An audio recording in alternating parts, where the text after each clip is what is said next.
What's poppin', y'all? Welcome back to another YouTube video. Today we're taking a look at the Teenage Mutant Ninja Turtles Mutant Mayhem concept art. This concept art is from 3 new creators that we haven't looked at before, and here is some character intro poses. This is Raph. He looks pretty big, he looks pretty bulky, especially that shell on his back, and he has a very deep red to it. Here's Leo with the blue. These sort of coloured, sort of schemed pictures do remind me of Rise of the Teenage Mutant Ninja Turtles, just with how the characters are designed. Here is Mikey. I don't know why we need a close-up of Mikey's foot, but here it is anyway. Mikey is definitely my favourite here. And then we have Donatello, who actually has a bad guy in his poster. He has someone, or a shadow of someone, trying to attack him. I don't know why he's the only one that gets the villain in his poster, but oh well. We also have some alternate designs for his schoolwear, which I quite like. I'm a big fan of the purple hoodie, which is the one that he did choose. And here's Mikey, with Seth Rogen running this. I do understand why Mikey is sort of depicted as a sort of surfer, cool stoner. I don't know why, but just looking at Mikey in all these photos and the clothes he wears just give off like stoner, he's high sort of vibes. And then we got an action poster, which is very reminiscent of the 2007 film with a sort of neon red and them fighting on a rooftop, or the Teenage Mutant Ninja Turtles 2012 TV show. That's what this one is reminiscent of, with them falling and failing. And I really like this one. It's a very dynamic poster. And then we have an 80s style vibe. It sort of resembles He-Man, and I like this one. These past 2 posters have been absolutely insane. They look so cool. All these pictures have been done by Lauren Irises on Instagram, so definitely go follow her to check all these pictures out, and she can get her concept out faster than I can talk about it, because it is her art and she does deserve the credit. And here are some April designs, and right from the get-go, you can see that the beanie and the glasses are a sort of core part of the April design, and always there. And I like how they've tried to incorporate the yellow. They did try the yellow jumpsuit, but they decided not to go with it. And I'm kind of glad they didn't go with a yellow jumpsuit and they went with a more sort of generic outfit. But we do have some other styles for April, like this one here. I like the blue dungarees, I really do. And we still have the yellow incorporated there with her sort of bobble band or scrunchie, whatever she's wearing.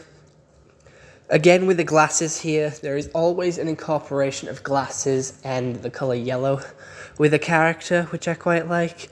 This one, I'm not going to lie, she's kind of dressed like a minion with the blue overalls and the yellow shirt. It's sort of like a minion cosplay. I've seen quite a few of those around. But moving on to our next artist, we do have Bebop and Rocksteady concept art. I like Bebop's sort of blue mutton chops, like his sort of sideburn beard type things. All this was done by Woodrew White, who'd made quite a few designs for Splinter, to be fair. And with Splinter, he's sort of boxed or triangle shaped. Like here, he's sort of shaped in an hourglass with the very sharp lines and the sharp edges. I don't know. I kind of like his hourglass design. I don't know. It sort of fits. And then here he is like a box. He is literally just a cube. The cube rat. They did change his colour. They do have him wearing this sort of like checkered green sort of picnic blanket instead of his red shirt that he wear in the film. I do like some of these Splinter designs and some of the different art styles that they used to display them. It looks really cool and it's very creative and it gives more depth to the character.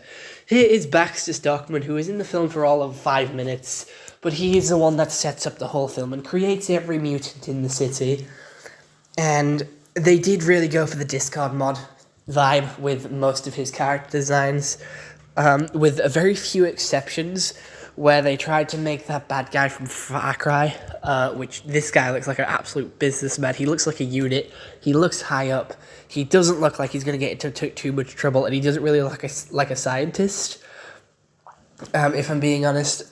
Like, with the business suit, it sort of takes away from him being a scientist and makes him seem more of, like, the head of the science lab. This suit is more of a science suit, but that's being stereotypical.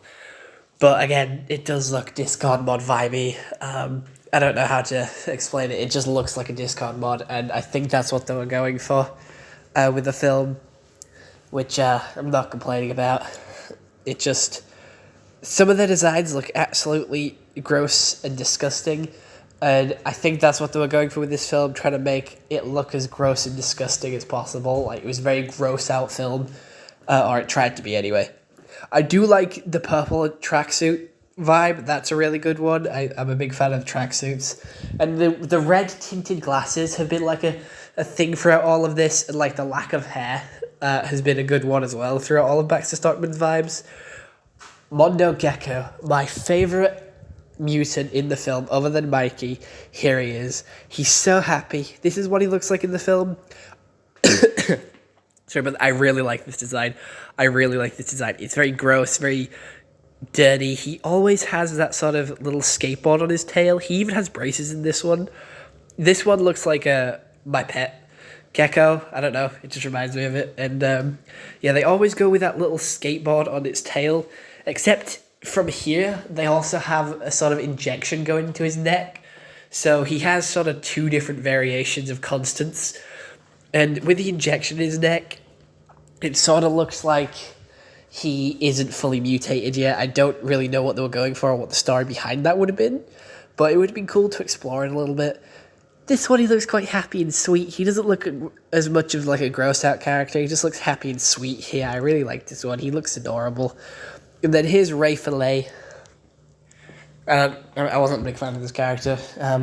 So here he is. Just one image of Ray Fillet.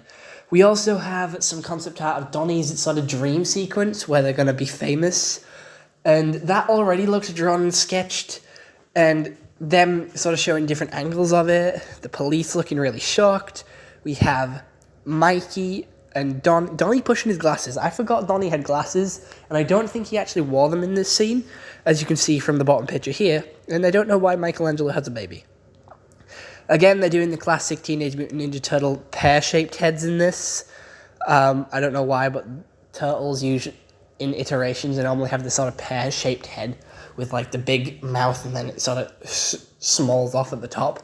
Moving on to Superfly, who I do believe is a new character completely, because Superfly was always Baxter Stockman. Like, in every iteration of the Turtles that I've seen, it's been Baxter Stockman that's turned into the Fly. And you can sort of see resemblances in some of these character designs, which do show that with the human eye, with some of the beards and the hairs that are on his head, that sort of resemble the actual character design for Baxter Stockman. And just some of the clothes that he's wearing as well. I'm glad that they went with a whole new character that made him big, buff, and badass, and not, like, leaning over, like, hunched, small, skinny, because that wouldn't have made for, like, a big, dramatic bad guy. He would have been more, like, shy and timid. I don't know, that's just what I'm getting from the character designs here. The turtle lair looks sick. Look at that. It's such a cool turtle lair with the Christmas lights, the fairy lights, the speakers, the weapons. The bunk beds here look really cool with the fireman pole. Oh, they spent so much time designing their rooms. We even have like a computer desk. One desk for four turtles. I'm assuming Donnie's on that most of the time. I have no idea what that is. That looks like a kitchen sink and a shower. Maybe that's a sink where they wash their hands. I have no idea, but it's next to the stove. Moving on to Leatherhead, which is a character which has gone back to its roots and more Australian, which I was quite excited. I don't know, it was quite funny to see them be Australian. And they didn't go too far off with their concept art here. This is the concept art for Leatherhead compared to the actual one. A lot of people were confused about who Myra Outram was, but Outram is a Krang. He is one of the Krang, and yeah, we saw the Shredder teased at the end of this film, and the Shredder has teamed up with a Krang before, so I did say this in the posters when they were first teased, that I do believe she is a Krang, and she's going to introduce the other Krang into the next film, or maybe even the TV show, and she did go through quite a decent bit of character design and changes. She did go with this more purple and pink colour, which is, again, heavily Krang-based, and heavily Krang colours with the purples and the pinks, and especially that golden belt and that pink shirt. Very Krang-heavy colours and very Krang-heavy stuff here. And then we go with the total opposite, with a big pink sort of suit, and the original Krang did have a big buff human with some purple highlights. I think these are also the Mayra Utram character, which make her more of like a high executive with a black sort of dresses and suits, and make her look really sort of high up and powerful in the business. We have their turtles with their backpacks as well, just going through New York, which I quite like. They are walking on a red light, which did concern me a little bit. And this art style of concept is completely different to what we saw in the film. This is its own unique art style. It looks painted, and I like that. The turtles, again, going into the drive-in movie theater, or the outdoor movie theater, which was pretty close to the start of the film. And it was a good couple of scenes, and Mega Mutant is here, which is a big spoiler if you haven't seen the movie. But Mega Mutant is made of a load of different animals. I didn't even realize that he had the goats on his back as like little spines. All these look disgusting and gross. I don't know what half of these are. B looks like a giant starfish on his head. But you can sort of make out that there's lions here, goats, narwhals, seals, buffalo, orangutan, horses, snakes, giraffe, octopuses, turtles there, goats, squids, ostrich, elephant, whale, fly, bear, badger, monkeys as well. Honestly, it's a really cool character design with loads of decent attachments here. We have zebras, we have tigers. All these different animals merged together to create this massive one. And there's so much detail here on the limbs. We have a walrus there. We have monkeys, we have narwhals, whales, orcas. What else was there? There was like tigers. There's just snakes there as well. We had like a snake option for a leg there. Again, with the turtles, crocodiles. I don't know what else is there. But we have the turtles taking a subway. The turtles taking a subway. I don't know why Raph has his weapon on his back. Same with Mikey, and Donatello and Leo don't. They look gross here. I think this was for like one of them really grossed out SpongeBob scenes where they go really close up on their face and it gets gross. And it does just show how different the turtles are. Like, you know, that different species of turtles. Donnie looks disgusting here. I don't know. It just doesn't look like a Teenage Mutant Ninja Turtle. It looks more like a realistic interpretation of a turtle human. And then again, we're taking a look at the New York City residents with these three here. These do look like Breaking Bad characters, I was going to say, like the first three. These two are some of the crime bosses that they do end up fighting. And the one on the left looks like a rat. I don't know, I got heavy rat vibes from him. And then the last artist we're going to take a look at, which is maximary.art on Instagram. Definitely go give him a follow. And I do really like these very cartoony, very OG sort of turtles, looking like a Disney movie.